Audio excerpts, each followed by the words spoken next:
Mathematics and science.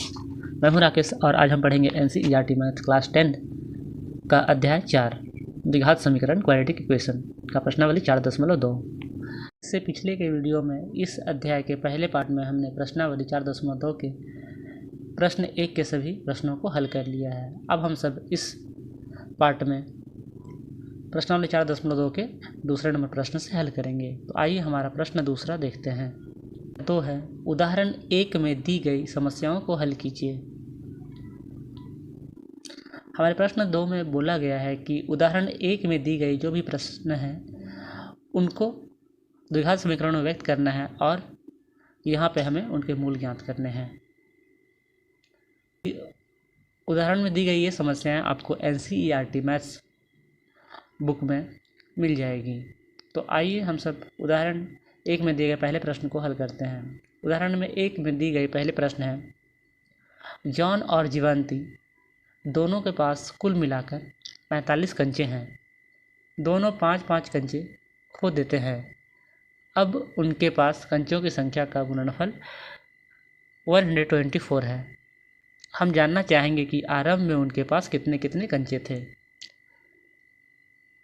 हमें प्रश्न की स्थिति बताया गया है कि दोनों के पास कुल मिलाकर 45 कंचे थे। दोनों ने 5-5 कंचे खो दिए। करना है कि आरंभ में उनके पास कितने कंचे थे। तो आइए इसे हम सब हल करते हैं। माना कि आरंभ में जॉन के पास कंचों की संख्या बराबर x कंचे हैं तथा आरंभ में जीवंती के पास कंचों की संख्या बराबर 45 माइनस x कंचे हैं।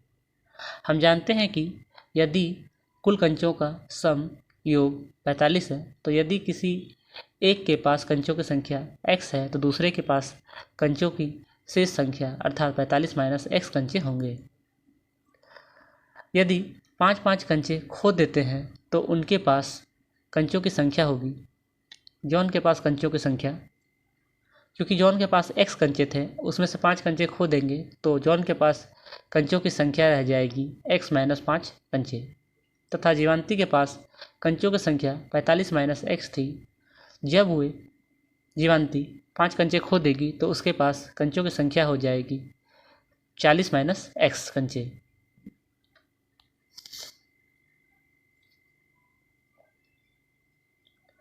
प्रश्नानुसार हमें प्रश्न में बोला गया है कि दोनों के कंचों की जो शेष संख्या है उनका गुणनफल 124 होगा, अर्थात जो कंचे उनके शेष हैं उनका गुणनफल हम लोग कर लेते हैं तो 124 होगा।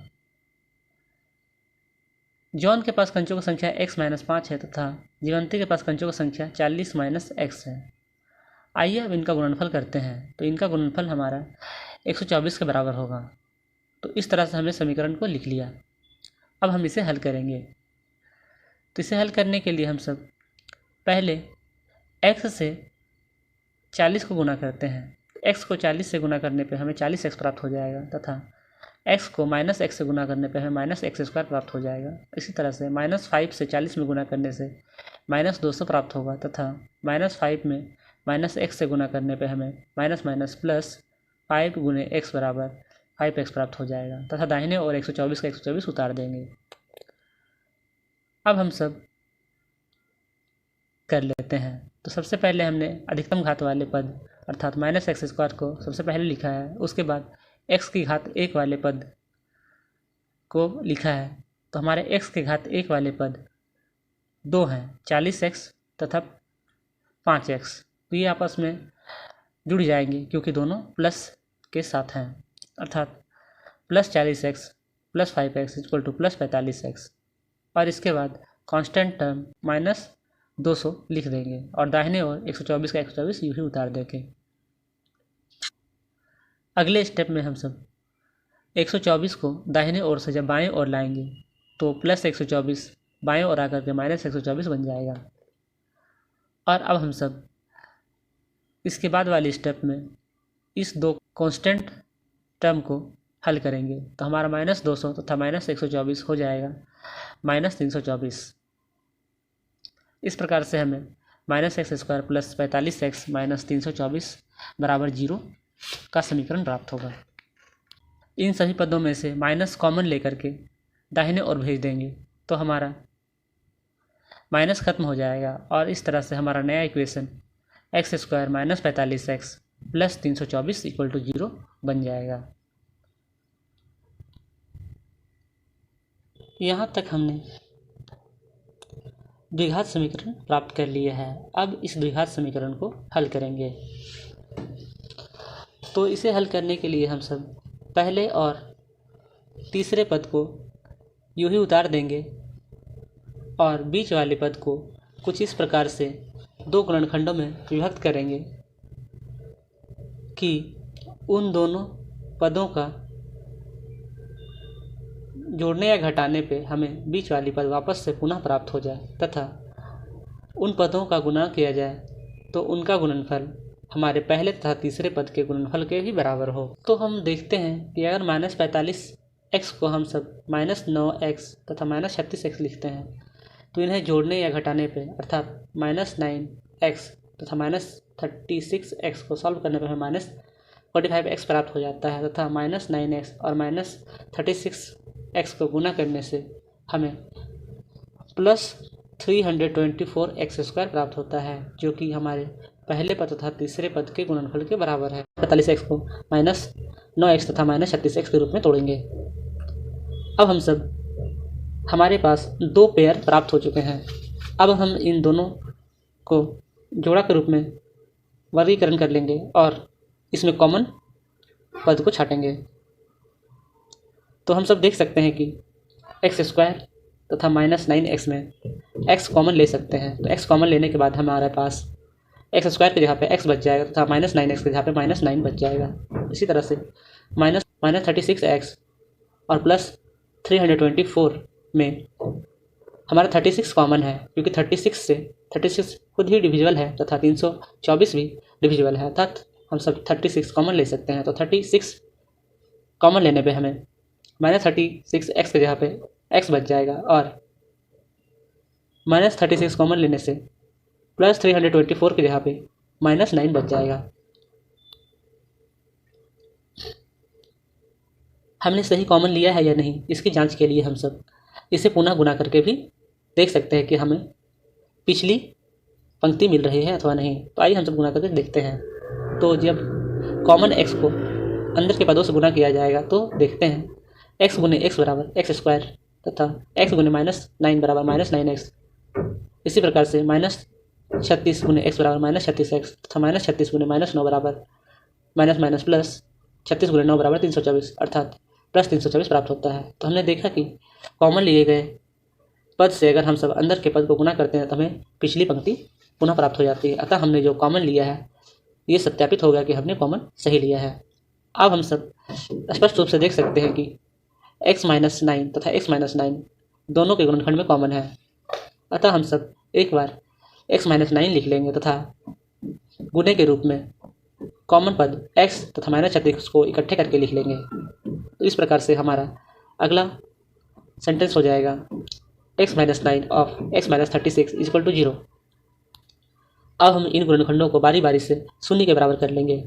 तो पहले हमने x-9 को जब शून्य के बराबर किया तो हमें x की वैल्यू +9 प्राप्त हुई तथा जब x-36 को शून्य के बराबर किया तो हमें x इक्वल टू +36 प्राप्त हुआ। यहाँ पे x हमने आरंभ में जॉन के पास कंचों की संख्या मानी है। अतः आरंभ में जॉन के पास कंचों की संख्या या तो 9 होगी या तो 36। x की पहली वैल्यू 9 को आरंभ में जॉन के पास कंचों की संख्या मानते हैं, अर्थात जब x की वैल्यू 9 होगी तो आरंभ में जॉन के पास कंचों की संख्या x बराबर 9 होगी। तो जीवंती के पास कंचों की संख्या हो जाएगी 45 - x, अर्थात 45 - 9 इक्वल टू 36। तथा जब यदि हम x की वैल्यू 36 मानते हैं तो आरंभ में जॉन के पास कंचों की संख्या है, अर्थात जब जॉन के पास कंचों की संख्या आरंभ में 36 मानते हैं हम सब, तब जीवंती के पास कंचों की संख्या 45 - x, अर्थात 45 - 36 इक्वल टू 9 होगा। इस प्रकार से हमारा इस प्रश्न का उत्तर 9 तथा 6 है। आइए हम सब उदाहरण 1 में दिए हुए दूसरे प्रश्न को हल करते हैं। कुटीर उद्योग में एक दिन में कुछ खिलौने निर्मित करता है। प्रत्येक खिलौने का मूल्य रुपये में 55 में से एक दिन में निर्माण किए गए खिलौने की संख्या घटाने से प्राप्त संख्या के बराबर है। किसी एक दिन कुल निर्माण लागत रुपये 750 थी। हम उस दिन निर्माण किए गए खिलौनों की संख्या ज्ञात करना चाहते हैं। तो इस प्रश्न को हम सब एक साथ ना समझकर बारी बारी से समझते हैं ताकि हमें आसानी से हल कर सकें। हमें प्रश्न कहता है एक कुटीर उद्योग में एक दिन में कुछ खिलौने निर्मित होती है। तो एक कुटीर उद्योग में एक दिन में कुछ खिलौने निर्मित होती है जिसकी संख्या हमें प्राप्त नहीं है। तो हम सब उस दिन निर्माण किए गए खिलौने की संख्या को x मान लेते हैं। माना कि उस दिन निर्माण किए गए खिलौने की संख्या बराबर x है।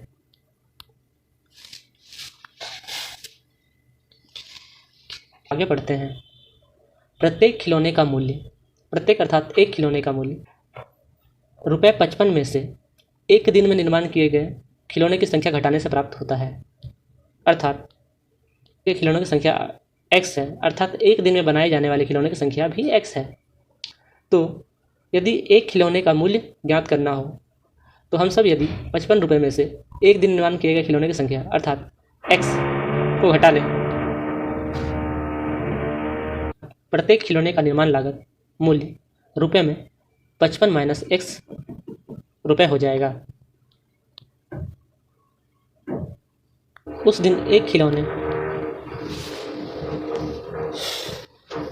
खिलौने की निर्माण लागत 55 माइनस x रुपये है।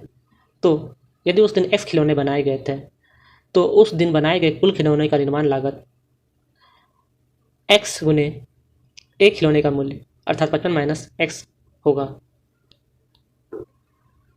अर्थात उस दिन कुल खिलौने का निर्माण लागत x गुने 55 माइनस x रुपये होगा।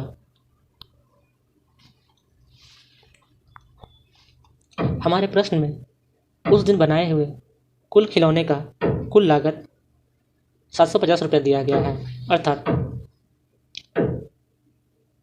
समीकरण x ऑफ 55 माइनस x भी कुल लागत को दर्शाती है। अतः x ऑफ 55 माइनस x जो है 750 के बराबर हो जाएगी। अब हम सब इसे हल करते हैं। तो इसे हल करने के लिए हम सब x को 55 से गुना कर लें तो हमें 55x प्राप्त हो जाएगा तथा x को जब माइनस x से गुना करें तो हमें माइनस x स्क्वायर प्राप्त होगा और दाहिने और 750 को 750 यूँ ही उतार देंगे। अगले स्टेप में हम सब माइनस एक्स स्क्वायर को दाहिने ओर ले जाते हैं। इससे minus x square plus x square में बदल जाती है तथा प्लस 55x को दाहिने ओर ले जाते हैं तो यह माइनस 55x बन जाती है और 750 यूँ ही रहता है। चूँकि बाएं ओर की सारे पदें दाहिने ओर चली गई है अतः बाएं ओर हमारा कुछ नहीं बचा, इसलिए बाएं ओर हम सब शून्य लिख देंगे। अब इस समीकरण को हम सब सीधा कर लेते हैं तो हमें x square minus 55x plus 750 बराबर शून्य प्राप्त हो जाएगा। अब हमें एक द्विघात समीकरण प्राप्त हो चुका है जो दिए गए स्थितियों को निरूपित करता है। यदि हम इस द्विघात समीकरण को हल करते हैं तो हमें उस दिन निर्माण की गए कुल खिलौनों की संख्या प्राप्त हो जाएगी। तो आइए इसे हल करते हैं।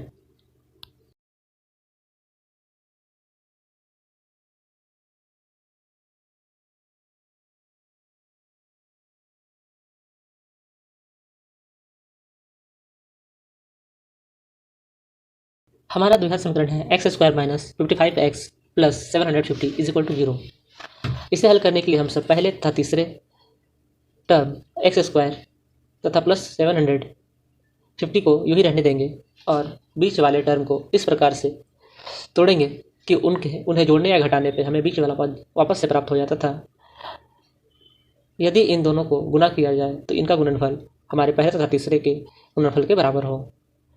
तो वो संख्या -25x तथा -30x है जिसे जोड़ने या घटाने से हमें पुनः -55x प्राप्त हो जाता है, क्योंकि माइनस माइनस प्लस होता है और 25 और 30 मिला करके 55 हो जाता है। और यदि 25 और 30 को गुना किया जाए, -25x -30x को गुना किया जाए तो हमें प्लस 750x स्क्वायर प्राप्त होता है जो कि पहले तथा तीसरे पद के गुणनफल के बराबर है।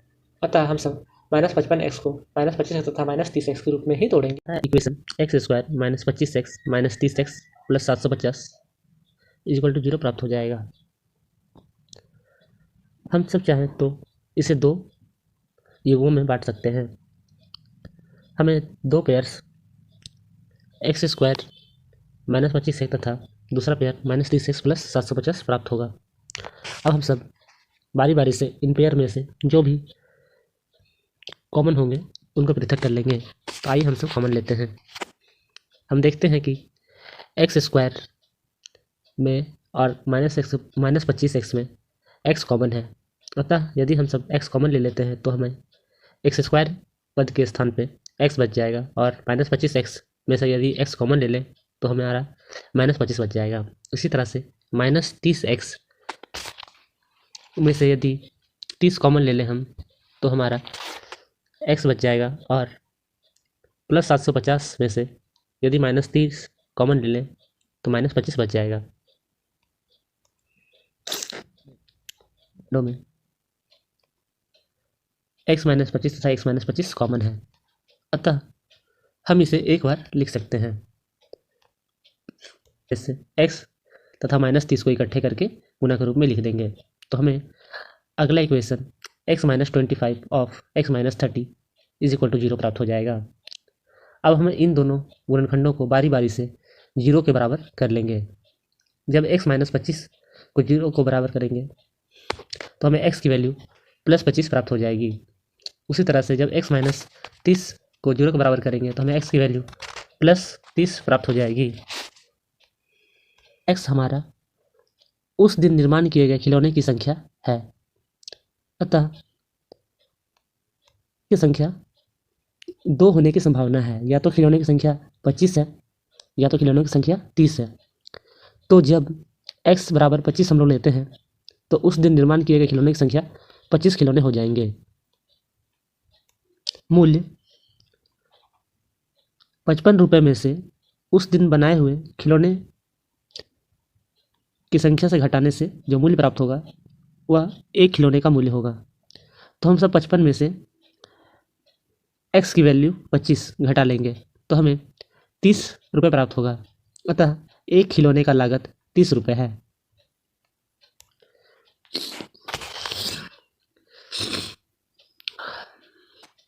अतः हम कह सकते हैं कि जब खिलौनों की संख्या 25 होगी तो प्रति खिलौने का निर्माण में 30 रुपये खर्च हुए होंगे।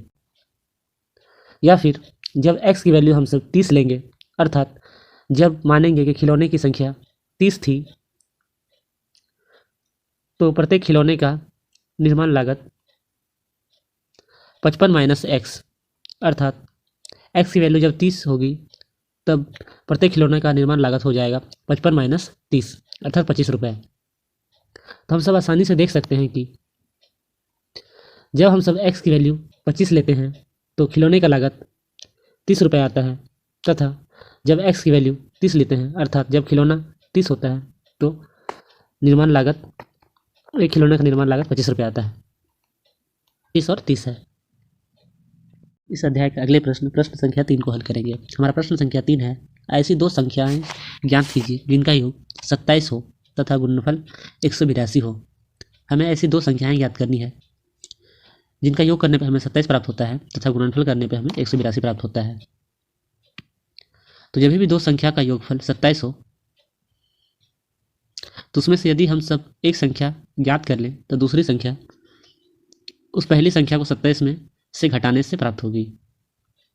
अतः क्योंकि हमें कोई भी संख्या पता नहीं है, अतः इसे हम सब इस प्रकार से हल कर सकते हैं। माना कि पहली संख्या बराबर x है। हमने मान लिया कि पहली संख्या x है, तो यदि पहली संख्या x होगी तो दूसरी संख्या 27 में से पहली संख्या घटाने से, अर्थात 27 - x होगी। और दोनों दूसरी संख्या को मान लिया है। तो प्रश्नानुसार हमें प्रश्न बोला गया है दोनों संख्याओं का गुणनफल 182 होगा। तो आइए दोनों संख्याओं का गुणनफल कर लेते हैं। तो हमारी पहली संख्या x है तथा दूसरी संख्या 27 - x है। दोनों का गुणनफल 182 के बराबर होगा। तो इस तरह से हम सब इक्वेशन प्राप्त कर लेंगे। x of 27 - x = 182। अब इसे हम सब आगे हल करते हैं। तो हल करने के लिए हम सब x को पहले बाकी पदों से गुणा करेंगे। तो जब x को 27 से गुणा करेंगे तो हमें 27x प्राप्त हो जाएगा, तथा जब x को -x से गुणा करें तो हमें -x² प्राप्त हो जाएगा, और दाहिने साइड में 182 यूँ ही उतार देंगे।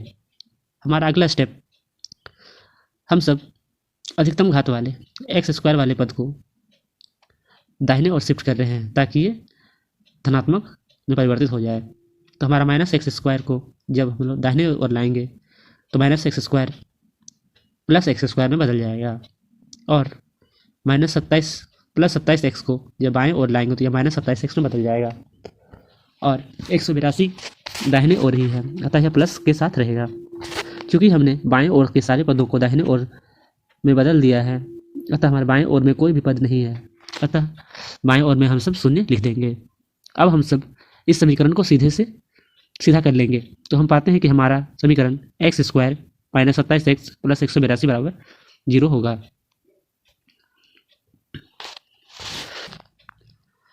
अब हमें एक द्विघात समीकरण प्राप्त हो चुका है, तो हम सब द्विघात समीकरण को हल करते हैं। द्विघात समीकरण हल करने के लिए हम सब x की घात 2 वाले पद तथा कांस्टेंट वाले पद को यूं ही रहने देंगे, और बीच वाले पद x की घात x वाले पद को 1 वाले पद को दो गुणनखंडों में पृथक करेंगे, जिसे जोड़ने या घटाने पे हमें बीच वाली संख्या भी प्राप्त हो जाए, तथा जब उन दो गुणनखंडों को गुणा किया जाए तो उनका गुणनफल हमारे द्विघात समीकरण के पहले पद तथा अंतिम पद के गुणनफल के ही बराबर हो। तो हम सब देखते हैं कि 27 को हम सब -13x तथा -14x के रूप में पृथक कर सकते हैं, जिससे -13x और -14x को जब सॉल्व किया जाता है तो हमें -27x प्राप्त होता है। क्योंकि माइनस माइनस प्लस होता है, इसलिए 13 और 14 प्लस हो जाएंगे तो हमें 27 प्राप्त होगा, और क्योंकि बड़े के साथ माइनस का साइन है, अतः 27 के साथ माइनस का साइन लिख देंगे। अतः 27 को हम सब -13 और -14x के रूप में लिख सकते हैं, और -13x तथा -14x का गुणनफल हमें प्लस 182x स्क्वायर देगा, जो कि हमारे पहले पद तथा तीसरे पद के गुणनफल के बराबर है। यहाँ तक हमने दो समूह प्राप्त कर लिया है। यहाँ तक हमें दो पेयर्स मिल चुके हैं। अब हम सब इन पेयर में जो भी पद कॉमन होंगे उसे पृथक कर लेंगे। तो हम सब देख सकते हैं कि एक्स स्क्वायर माइनस 13x में दोनों में x कॉमन है, अतः हम सब जब x कॉमन ले लेंगे तो हमारे एक्स स्क्वायर के स्थान पे x बच जाएगा और -13x के स्थान पे -13 बच जाएगा। इसी तरह से -14x और प्लस 182 में हम सब देख सकते हैं कि 14 से डिविजिबल है तथा 182 भी 14 से डिविजिबल है, अतः 14 दोनों में कॉमन है, इसलिए हम सब -14 कॉमन ले लेते हैं। तो जब -14 कॉमन लेंगे तो हमारे -14x के स्थान पर केवल x बच जाएगा और प्लस 182 के जगह पे -13 बच जाएगा, और दाहिने ओर शून्य का शून्य लिख देंगे। अब हमने ये कॉमन सही लिया है या नहीं, इसकी पुष्टि के लिए हम सब चाहें तो इसे गुना करके वापस चेक कर सकते हैं, जांच कर सकते हैं कि हमें पिछली पंक्ति वापस पुनः प्राप्त हो रही है कि नहीं। तो आइए हम सब कॉमन लिए हुए अगले समीकरण को हल करके देखते हैं कि पुरानी पहली वाली समीकरण प्राप्त होती है अथवा नहीं। तो हम सब गुना करते हैं, x गुने x बराबर एक्स स्क्वायर तथा x गुने -13 बराबर -13x। इसी तरह से -14 गुने x बराबर -14x तथा -14 गुने -13 बराबर माइनस माइनस प्लस हो जाएगा, और 14 गुना 13 बराबर 182। हमें इस पंक्ति को गुना करने से पिछली पंक्ति मिल जाती है, अतः हमने जो कॉमन लिया है ये सही है। अब हम सब क्लियरली देख सकते हैं कि x -13 दोनों में गुणनखंड में कॉमन है, अतः हम सब इसे एक बार पृथक करके लिख देंगे, और कॉमन आए हुए पद जैसे x -14 को इकट्ठे करके एक साथ गुना के रूप में लिख देंगे, और दाहिने ओर शून्य का शून्य उतार देंगे। तो इस तरह से हमें अगला समीकरण x -13 ऑफ x -14 = 0 प्राप्त हो जाएगा। अब हम सब बारी बारी से इन फैक्टर्स को 0 के इक्वल कर देंगे, तो हमें x -13 = 0 और x -14 = 0 प्राप्त हो जाएगा। जब हम इसे सॉल्व करेंगे, x -13 = 0 को सॉल्व करेंगे तो हमें x की वैल्यू +13 मिल जाएगी, और x -14 = 0 को सॉल्व करेंगे तो हमें x की वैल्यू +14 प्राप्त हो जाएगी, जहाँ पे x हमारा पहला संख्या है। तो हम सब इस हल से समझ सकते हैं कि पहला संख्या संभवतः 13 या 14 है। तो यदि पहली संख्या हमारी 13 हुई तो दूसरी संख्या 27 - x अर्थात 27 - 13 बराबर 14 होगा। इस तरह से यदि हमारी पहली संख्या 13 है, दूसरी संख्या 14 होगी।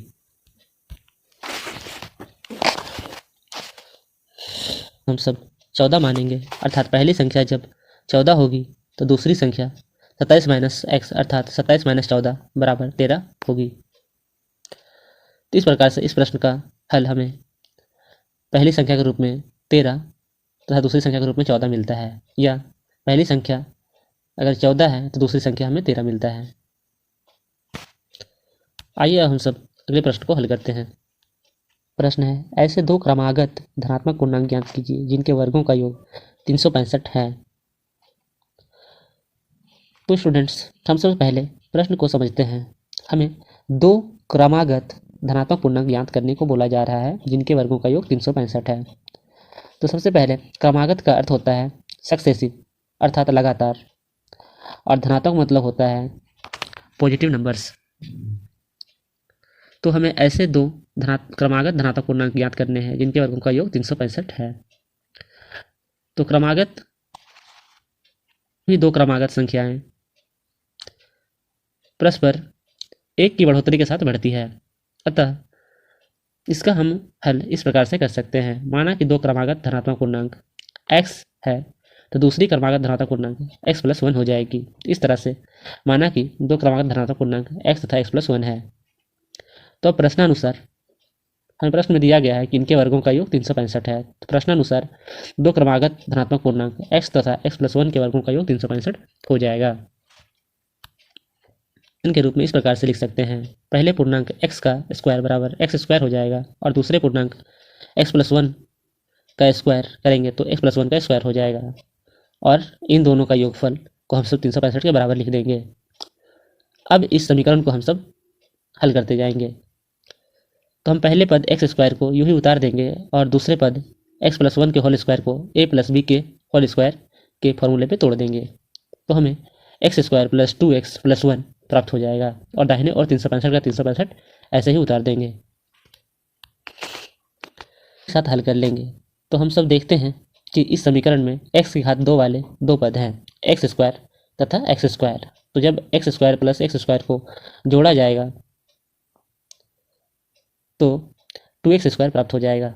इसी तरह से x की घात 1 वाले पद एक ही हैं, अर्थात यह 2x का 2x रह जाएगा, और कांस्टेंट वाले पद बाएं ओर में 1 है, अर्थात हम +1 उतार देंगे और दाहिने और 365 को इसी तरह से उतार देंगे। तो इस प्रकार से हमारा समीकरण 2x² + 2x + 1 = 365 हो जाएगा। अब हम सब इसे आगे हल करने के लिए इसे सजा लेंगे। तो इसके लिए हम सब 365 को बाएं साइड ले आएंगे। बाएं साइड लाने पे इसका साइन प्लस से माइनस में बदल जाएगा, अर्थात हम लिखेंगे 2x² + 2x + 1 - 365 = 0। इसके बाद हम सब अगली सेंटेंस दोनों कांस्टेंट टर्म को हल करेंगे और बाकी के पद यूं ही उतार देंगे। तो +1 - 365 = -364 होता है।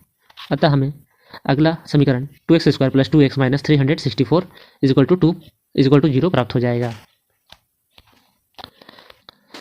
हम सब देख सकते हैं कि 2x² + 2x तथा -364 और 0, इन सभी में हम सब 2 से भाग कर सकते हैं। 2 हमारा कॉमन है, अतः हम अपनी सरलता के लिए दिए गए समीकरण में 2 से भाग कर देते हैं। तो हमारा अगला समीकरण हो जाएगा x² + x - 182 = 0। अब हम इस समीकरण को आसानी से हल कर सकते हैं। इस द्विघात समीकरण को हल करने के लिए हम सब पहले तथा अंतिम पद को रहने देंगे और बीच वाले पद को इस प्रकार से गुणनखंडों में पृथक करेंगे कि उनको योग करने पे या फिर घटाने पे हमें पिछला पद प्राप्त हो जाए, तथा इन गुणनखंडों को गुणा करने पे हमारे पहले तथा तीसरे पद के गुणनफल के बराबर इन दोनों गुणनखंडों का गुणनफल होगा।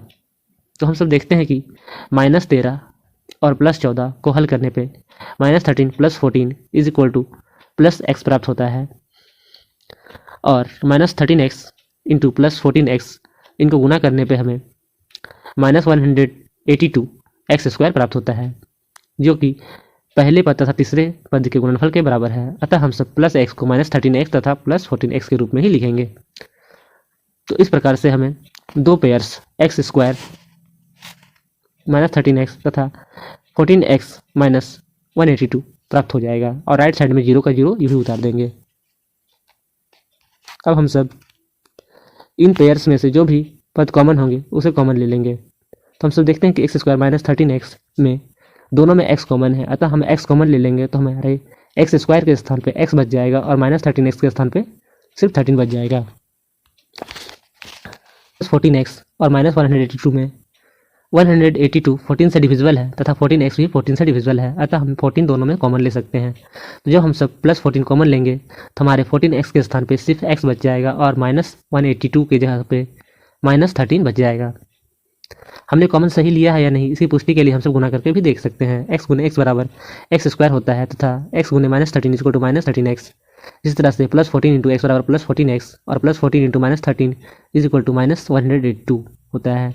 अतः हम सब इस समीकरण से पिछले वाली समीकरण भी प्राप्त कर सकते हैं। अतः हमने जो कॉमन लिया है ये सही है।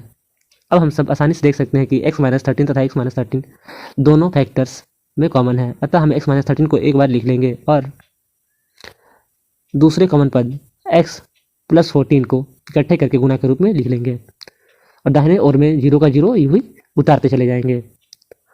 अब हमारे पास दो फैक्टर्स x माइनस 13 तथा x प्लस 14 हैं। अब इन दोनों फैक्टर्स को हम सब बारी बारी से 0 के बराबर कर लेंगे। फैक्टर्स को 0 के बराबर करेंगे तो जब हम सब x माइनस 13 इक्वल टू 0 करेंगे तो हमें x की वैल्यू 13 प्लस 13 प्राप्त हो जाएगी और जब factors x plus 14 equal to 0 करेंगे तो हमें x की वैल्यू माइनस 14 प्राप्त होगी।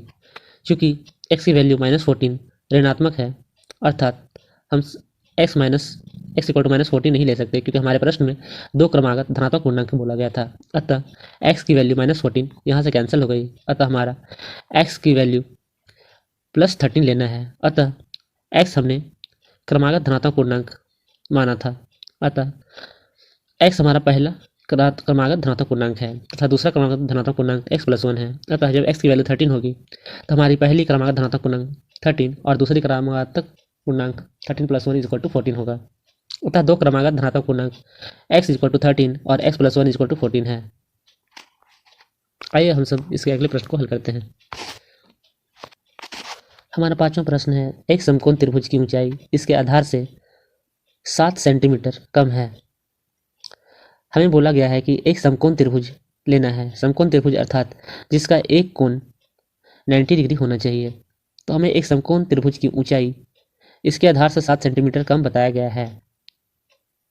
अर्थात यदि हमें इसका आधार पता हो तो हम आधार से 7 सेंटीमीटर कम कर लेंगे तो इसकी ऊंचाई हम सब ज्ञात कर सकते हैं। यदि कर्ण 13 सेंटीमीटर का हो तो अन्य दो भुजाएं ज्ञात कीजिए। हमें प्रश्न में कर्ण 13 सेंटीमीटर दे दिया गया है तथा अन्य दो भुजाएं ज्ञात करने को बोला जा रहा है। तो आइए इस प्रश्न को हम सब इस प्रकार से हल कर सकते हैं। सबसे पहले हमें प्रश्न में जो दिया गया है वो लिख लेते हैं। हमें दिया गया है कर्ण बराबर 13 सेंटीमीटर और हमें अन्य दो भुजाएं ज्ञात करनी है। इसके लिए हमें समकोण त्रिभुज का आधार मानना पड़ेगा। माना कि समकोण त्रिभुज का आधार बराबर x सेंटीमीटर है। क्योंकि ऊंचाई आधार पर डिपेंडेंट है अर्थात जब तक हम आधार नहीं माने तब तक ऊंचाई हमें पता नहीं होगा। अतः हम सब इस प्रश्न को हल करने के लिए समकोण त्रिभुज का आधार x सेंटीमीटर मान लेंगे। तो समकोण त्रिभुज का ऊंचाई x माइनस 7 सेंटीमीटर हो जाएगा। अतः हमने समकोण त्रिभुज का आधार x सेंटीमीटर तथा ऊंचाई x माइनस 7 सेंटीमीटर प्राप्त कर लिया है। अब पाइथागोरस परिमेय के अनुसार यह कर्ण स्क्वायर इक्वल टू लंब स्क्वायर प्लस आधार स्क्वायर, लंब को ऊंचाई बोलते हैं, ऊंचाई स्क्वायर प्लस आधार स्क्वायर भी लिख सकते हैं। तो अब हम सब इस फॉर्मूले पे दिए हुए मान को बैठा देंगे। तो कर्ण स्क्वायर के स्थान पे कर्ण हमारा 13 सेंटीमीटर है तो 13 का स्क्वायर कर देंगे और ऊंचाई हमने x माइनस 7 सेंटीमीटर माना है तो ऊंचाई के स्थान पे x माइनस 7 का स्क्वायर कर देंगे और आधार को हमने x माना है अर्थात आधार के स्क्वायर को x का स्क्वायर कर देंगे। तो इस प्रकार से हमें एक मैथमेटिकल एक्सप्रेशन प्राप्त हो जाएगा 13 square is equal to x minus 7 का स्क्वायर प्लस x स्क्वायर। जब हम इस सब एक्सप्रेशन को सॉल्व करेंगे तो हमें 13 का स्क्वायर इज इक्वल टू 169 प्राप्त हो जाएगा और दाहिने ओर x माइनस 7 का स्क्वायर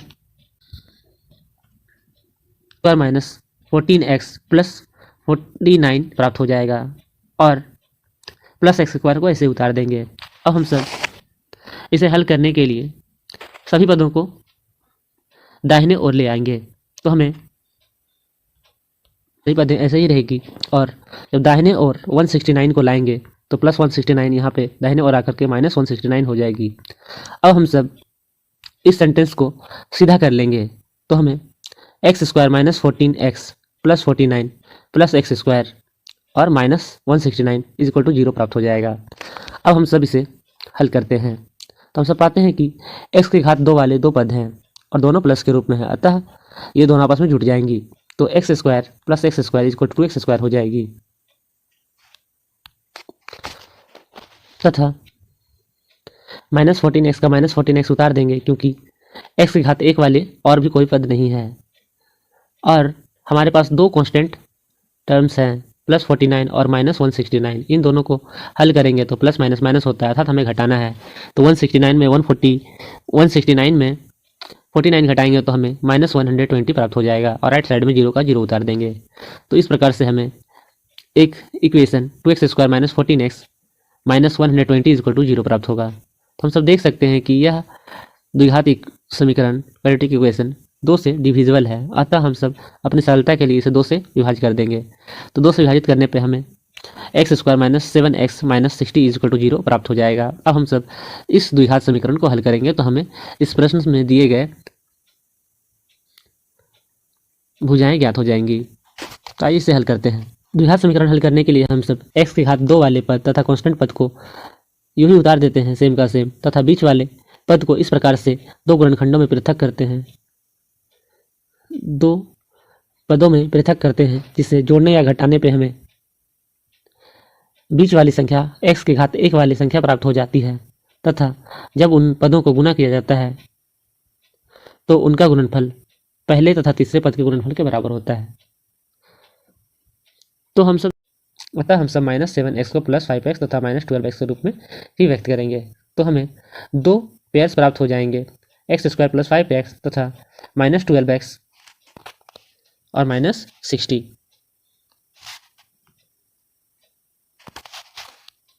तो हम सब देख सकते हैं कि अब हमारे पास बाएं ओर में 4 पद हो गए हैं, अर्थात हम सब इसे दो पेयर्स में बांट सकते हैं। तो हम सब बारी बारी से देख सकते हैं कि पहले पेयर में और दूसरे पेयर में क्या क्या कॉमन है। तो हम सब देख सकते हैं पहले पेयर्स में दोनों में x कॉमन है, अर्थात जब हम x कॉमन ले लेंगे तो एक्स स्क्वायर के स्थान पे x बच जाएगा और 5x के स्थान पे प्लस 5 बच जाएगा। इसी तरह से माइनस 12x और माइनस 60 में 12 कॉमन है, क्योंकि 12x 12 से भी डिविजिबल है तथा 60 12 से भी डिविजिबल है, अर्थात 60 और 12 दोनों ही 12 से डिविजिबल है। तो हम सब कह सकते हैं कि 12x और माइनस 60 में 12 कॉमन है, तो इसलिए हम सब माइनस 12 जब कॉमन लेते हैं तो हमारे पहले पद माइनस 12x में x बच जाएगा, और जब माइनस 60 में माइनस 12 कॉमन लेते हैं तो हमारा प्लस 5 बच जाएगा। अब हम सब ने कॉमन सही लिया है या नहीं, इसकी पुष्टि के लिए हम सब गुना करके भी देख सकते हैं कि हमें पिछली पंक्ति वापस मिल रही है अथवा नहीं। तो हम सब देखते हैं x गुने x बराबर प्लस एक्स स्क्वायर प्राप्त होता है, तथा x प्लस x गुने plus 5 is equal to plus 5x प्राप्त होता है, और minus 12 into x equal to minus 12x, इसी तरह से minus 12 into plus 5 is equal to minus 60 प्राप्त होता है। अतः हमने देखा कि इस पंक्ति को हल करने पे हम सब पिछली पंक्ति को ही प्राप्त कर सकते हैं, अतः हमने जो कॉमन लिया है वो सही है। यहाँ हम सब स्पष्ट रूप से देख सकते हैं कि x प्लस 5 तथा x प्लस 5 दोनों के गुणनखंड में कॉमन है, अतः हम सब x प्लस 5 को एक बार लिख लेंगे और बाकी कॉमन लिए हुए अंक जैसे x तथा माइनस 12 को इकट्ठे करके गुणा के रूप में लिख लेंगे और दाहिने और शून्य का शून्य उतार देंगे। इस प्रकार से हमें x plus 5 of x minus 12 equal to 0 प्राप्त हो जाएगा। अब हम सब इन दोनों गुणनखंडों को फैक्टर्स को बारी बारी से 0 के बराबर कर देंगे। तो जब x प्लस 5 इक्वल टू 0 लिखेंगे तो हमें x की value x equal to minus 5 प्राप्त हो जाएगा, और जब x माइनस 12 इक्वल टू 0 लेंगे तो हमें x की वैल्यू प्लस 12 प्राप्त हो जाएगा।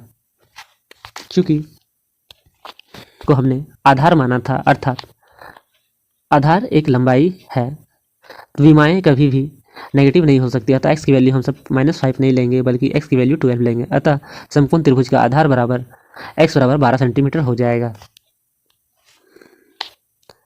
त्रिभुज का आधार x बराबर 12 सेंटीमीटर हो जाएगा। तो हमारे प्रश्नानुसार उस त्रिभुज की ऊंचाई आधार से 7 सेंटीमीटर कम है, अर्थात उस समकोण त्रिभुज की ऊंचाई हो जाएगी x-7 और x जब हमारा 12 है तो 12 - 7 = 5 सेंटीमीटर होगा। इस तरह से हमारे इस प्रश्न का आंसर 12 और 5 है, अर्थात त्रिभुज का आधार 12 सेंटीमीटर है और ऊंचाई 5 सेंटीमीटर है।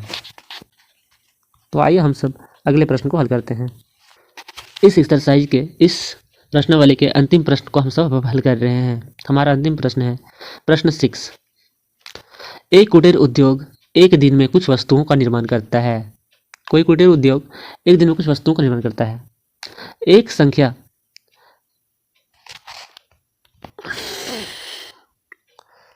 देखा गया कि एक नग का निर्माण लागत रुपयों में उस दिन निर्माण किए गए बर्तनों की संख्या के दुगने से 3 अधिक थी।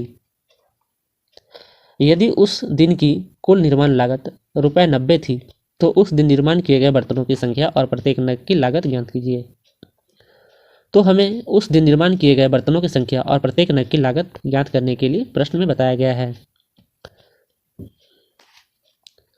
तो हम सब, क्योंकि हमें पता नहीं है कि उस दिन कितने बर्तन बनाए गए थे, अतः हम उस दिन के बनाए गए बर्तनों की संख्या को x मान लेंगे। अतः हम सभी प्रश्न को इस तरह से हल करते हैं। माना कि उस दिन निर्माण किए गए बर्तनों की संख्या बराबर x है।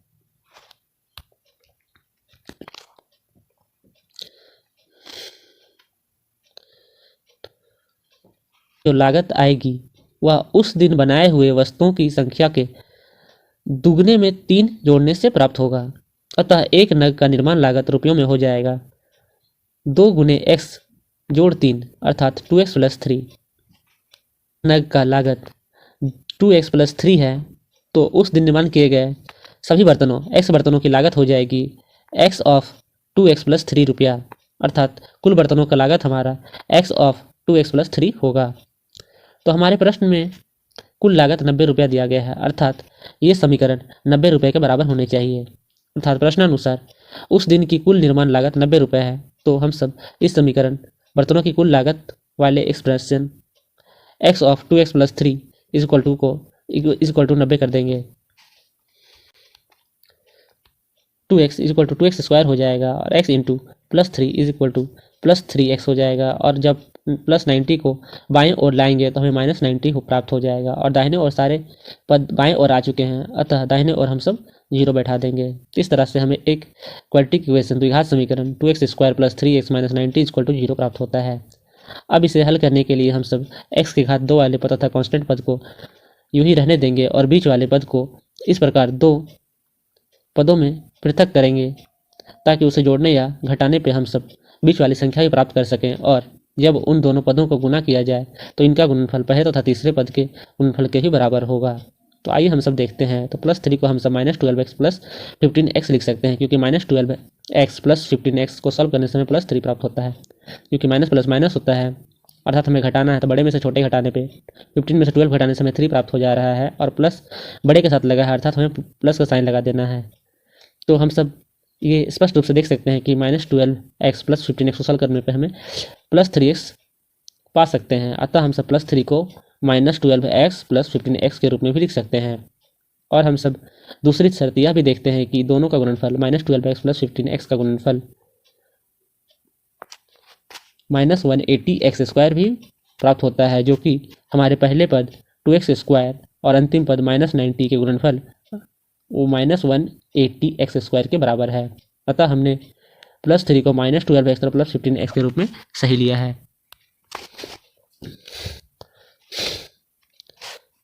देखते हैं कि हमारे बाएं ओर में 4 पद हो गए हैं, अर्थात 2 पेयर्स हमें मिल चुके हैं।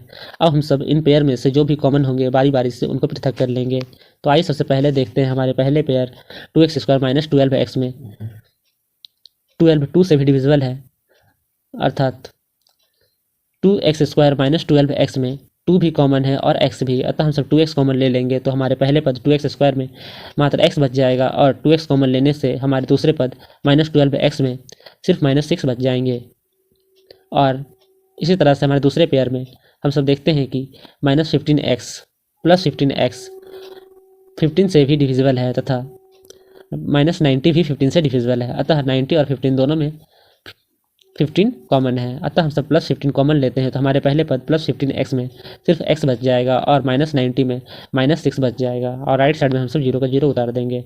इस तरह से हमें 2x of x - 6 plus 15 of x - 6 equal to 0 प्राप्त हो जाएगा। हम सब देख सकते हैं कि x - 6 दोनों फैक्टर में कॉमन है, अतः हम सब x - 6 को एक बार लिख देंगे और पृथक किए हुए कॉमन पद 2x तथा +15 को हम सब इकट्ठे करके गुणा के रूप में लिख देंगे। x - 6 इक्वल टू 0 करेंगे तो हमें x की वैल्यू +6 मिल जाएगी और जब हम सब 2x + 15 इक्वल टू 0 करेंगे तो हमें x की वैल्यू -15/2 प्राप्त होगा। क्योंकि हमें x की वैल्यू -15/2 प्राप्त हो रहा है, जो कि बर्तनों की संख्या हमने x माना है, अर्थात बर्तनों की संख्या माइनस में नहीं हो सकती, इसलिए x की वैल्यू -15/2 नहीं होगी। अतः हमें उस दिन निर्माण किए हुए बर्तनों की संख्या x बराबर x की वैल्यू 6 है, अर्थात बर्तनों की संख्या x प्राप्त होगी।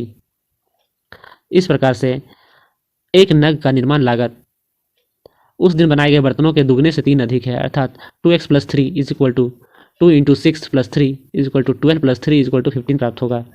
अतः हमारा आंसर 6 और 15 है। 6 बर्तनों की संख्या हो गई उस दिन बनाए गए और 15 एक दिन एक नग के बनाने में निर्माण लागत है। अतः इस प्रकार से हमने इस प्रश्नावली के सारे प्रश्नों को हल कर लिया है। अगर वीडियो अच्छी लगी तो लाइक शेयर और सब्सक्राइब करें। Thank you.